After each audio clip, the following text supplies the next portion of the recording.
శ్రీ స్వామి చెంత మాకేటి చింత. పేరు కన్నాయిరం. వయస్సు 65 సంవత్సరాలు. ఊరు ప్రాయంబట్టు. 1948వ సంవత్సరం నుండి శ్రీ స్వామి నాకు తెలుసు. వారు సంచారులుగా ఉన్న సమయంలో అప్పుడప్పుడు రోడ్డు పక్కన గల మా పొలాల వైపుగా వెళుతూ ఉండేవారు. మేము ఆ మహనీయుని రమ్మని ఆహ్వానించేవాళ్ళం. వారిని కూర్చోమని చెబితే కూర్చునేవారు. మా దగ్గర ఉన్న అంబలి త్రాగమని ఇచ్చేవాళ్ళం. వారు త్రాగేవారు. ఎక్కువ కాలం మా ఊరిలోని పోలూరాన్ కాలువపై గల వంతెన మీద కూర్చొని ఉండేవారు. శ్రీ స్వామి ఆ వంతెన పైన కూర్చొని ఉన్న సమయంలో ఒకసారి 3 రోజుల పాటు ఎడతెరిపి లేకుండా వర్షం కుంభవృష్టిలా కురిసింది. వాగులు వంకలు జలమయమయ్యాయి. వాగులోని చేపలను అందరితో పాటు మా ఇంటిలో వాళ్ళు బయట పట్టుకువచ్చారు. శ్రీ స్వామి ఆ వర్షాన్ని లెక్కించక ఆ 3 రోజులు వంతెనపైన అలాగే కూర్చొని ఉన్నారు. పంచభూతాత్మకుడైన శ్రీ స్వామికి ఆ కుంభవృష్టి ఒక లెక్కలోనిది కాదు కదా. నేను శ్రీ స్వామిని దర్శించుకొని వారిని మా ఇంటికి ఆహ్వానించాను. నా ఆహ్వానాన్ని మన్నించి ఆ మహనీయుడు మా పూరింటిలో వారి బంగారు పాదాన్ని మోపారు. మా ఇల్లు ఎంతో పుణ్యం చేసుకుంది. వారు మా ఇంటి మట్టి గోడకు ఆనుకొని కూర్చున్నారు. వారి దేహం వర్షంతో తడవడంతో వారు ఆనుకొని ఉన్న ఆ మట్టి గోడ నానిపోయింది. ఆ తడితో వారి వెనుక భాగం వీపు ఆ మట్టి గోడలో అలా అచ్చులా పడింది. నేను శ్రీ స్వామిని భోజనం చేయమని ప్రార్థించాను. వారు నాతో, తమ్ముడు, ఏదో నీచువాసన వస్తున్నది, నాకు తినాలని లేదు అంటూ వెళ్ళిపోయారు. నేను మిలిటరీలో వెహికల్ మెకానిక్గా ఉద్యోగం చేస్తున్నప్పుడు ఒకసారి 2 నెలల సెలవు ఇచ్చారు. నేను ఇంటికి వచ్చాను. ఆ సమయంలో ప్రతినిత్యం శ్రీ స్వామిని దర్శించుకునేవాణ్ణి. వారప్పుడు అడుగు మీద ఆసీనులై ఉండేవారు. బయలుదేరే ముందు రోజు సర్దుకునే హడావిల్లో వారిని తీరికగా దర్శించుకునే వీలు కలగలేదు. బయలుదేరే సమయం దగ్గర పడుతున్నది. నేను నా లగేజీనంతా ఒక ఎద్దుల బండిలో పెట్టి రైల్వే స్టేషన్కి పంపించి శ్రీ స్వామిని దర్శించుకొని నాకు టైం అయిపోతున్నది కనుక తొందరగా సెలవు ఇమ్మని కోరాను. వారు 2 రోజులు ఆగి వెళ్ళమన్నారు. వారు మహామహిమాన్వితులను తెలిసినా మన అజ్ఞానం ఆ వివేకాన్ని మింగివేస్తుంది కాబోలు.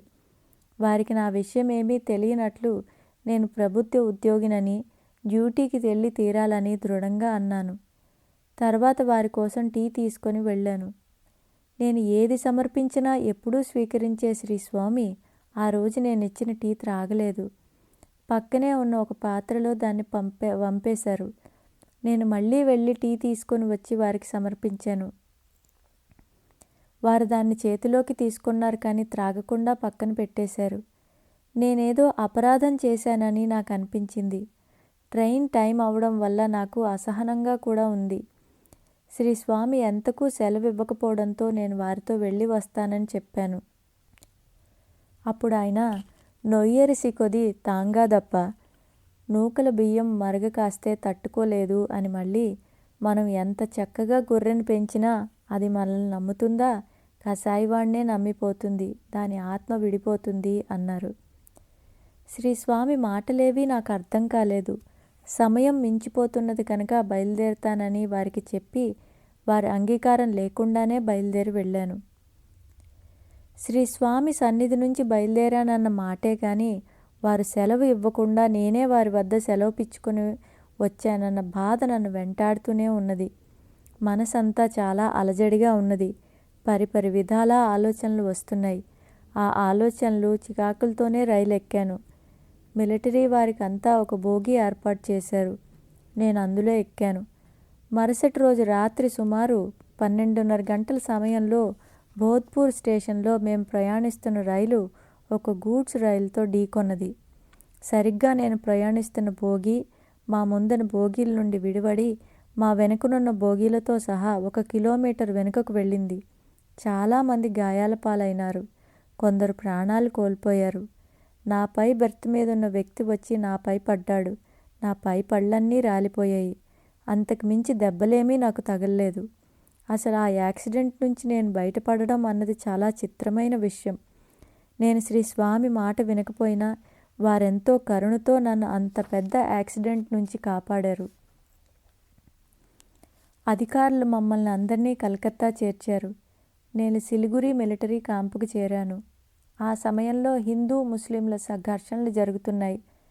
అక్కడి వారు మా పరిస్థితి చూచి అక్కడ మత కలహాలు ఇంకా కొనసాగుతూనే ఉన్నాయి కనుక 10 రోజుల పాటు ఇంటికి వెళ్ళి విశ్రాంతి తీసుకొని రమ్మని పంపారు. శ్రీ స్వామి నన్ను ఎందుకు 2 రోజులు ఆగి వెళ్ళమన్నారో నాకు అప్పుడు తెలియవచ్చింది. వారిని కూడా మన దృష్టితోనే చూసే మనకు వారి మహిమ ఎలా తెలుస్తుంది? మాట వరుసకు వారు సర్వజ్ఞులు అని అనుకుంటున్నా మనమంటి పామరులకు వారి నిజమైన స్థితి ఎలా తెలియగలదు? నా లగేజీని అక్కడే వదిలివేసి బయలుదేరి ఇంటికి వచ్చాను. నా ప్రాణప్రదాత అయిన శ్రీ స్వామిని మనసారా దర్శించుకొని సెలవైపోయిన వెంటనే వారి అనుమతితో క్షేమంగా తిరిగి వెళ్ళి ఉద్యోగంలో చేరాను. సర్వజ్ఞులైన శ్రీ స్వామి ప్రేమతో రానున్న ఆపద నుంచి కాపాడాలని చూసినా నా అజ్ఞానంతో వారి మాటలు పెడచెవిన పెట్టాను. వారు దయాసముద్రులు కనుక నా అజ్ఞానాన్ని మన్నించి నన్ను గొప్ప ఆపద నుండి కాపాడారు. ఒకసారి మహాశివరాత్రికి జజూరి వెళ్ళాలనుకున్నాడు తాత్య. టాంగా సిద్ధం చేసుకొని బాబా అనుమతి కోసం మసీదుకు వెళ్ళాడు. అతని యాత్ర గురించి విని బాబా అయిష్టంగానే ఎందుకంత బాధ, వెళ్ళకపోతే ఏ అన్నారు. దానికి తాత్య, పో బాబా, మీరెప్పుడూ ఇంతే, నేనెప్పుడు యాత్రకు వెళ్ళాలనుకున్నా ఏదో అడ్డుపుల్ల వేస్తారు అన్నాడు మారాంగా. బాబా విసుగ్గా, సరే పో, నీ ఇష్టం అన్నారు కసిరినట్లు. తాత్య హుషారుగా టాంగా ఎక్కి బయలుదేరాడు. షిరిడీ వదిలి కొద్ది దూరం వెళ్ళాడో లేదో హఠాత్తుగా అతని టాంగా బోల్తా కొట్టింది. ఒంటికైన గాయాలు తుడుచుకుంటూ మొహం వేలాడేసుకొని ఉసూరుమంటూ మళ్ళీ మసీదు చేరాడు. తాత్యాన్ని చూస్తూనే బాగా తిక్క కుదిరిందా అన్నట్టు చప్పట్లు చెరుస్తూ గంతులేస్తూ, బుద్ధుండక్కర్లా, అడగడం ఎందుకు, వద్దంటే వినకుండా వెళ్ళడం ఎందుకు అన్నారు బాబా. శ్రీ సాయినాథుని శరత్ బాబూజీ, సాయి భక్త విజయం.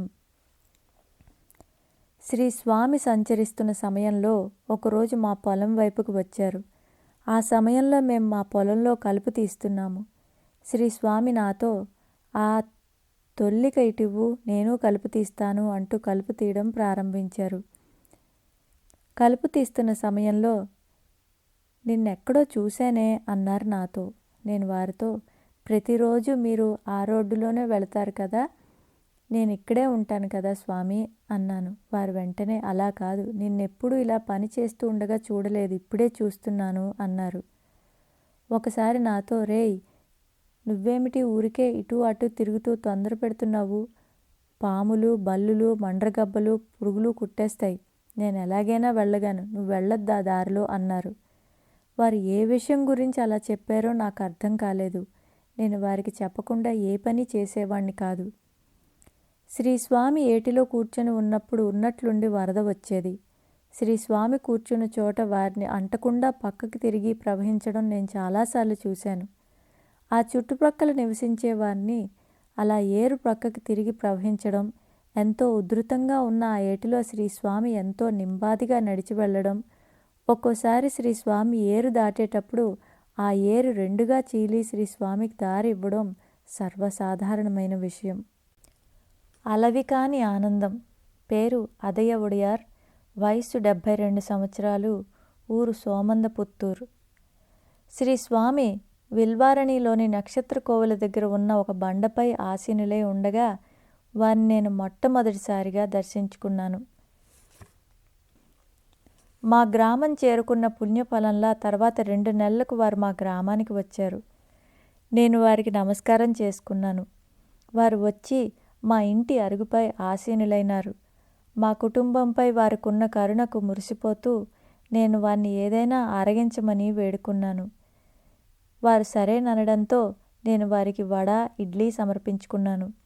వారు వాటిని ఆరగించి నీళ్లు త్రాగి బయలుదేరారు. నేను వారిని అనుసరించాలని వారు వెనుకనే బయలుదేరాను. కానీ వారు అతి వేగంగా నడుస్తూ ఉన్నందువల్ల అందుకోలేకపోయాను. నేను తరచూ కాంగళూరు షణ్ముఖస్వామితో కలిసి శ్రీ స్వామిని దర్శించుకునేవాణ్ణి. వారిని దర్శిస్తే నాకు అలవికాని ఆనందం, తృప్తి లభించేవి. మా కుటుంబ విషయాల్ని శ్రీ స్వామికి నివేదించినప్పుడు వారు సరి, మంచి జరుగుతుంది అని ఆశీర్వదించేవారు. వారు ఆశీర్వదించినట్లే మా పనులన్నీ సవ్యంగా ఏ అడ్డంకి లేక సాగిపోయేవి. నేను వారికి అప్పుడప్పుడు కాఫీ, టీలు సమర్పిస్తే వారు స్వీకరించేవారు. అది నేను చేసుకున్న పుణ్యమే మరి. వారి కృపా కటాక్షాలు మా ఇంటిలోని వారందరిపై నిరంతరం వర్షిస్తూనే ఉన్నాయి.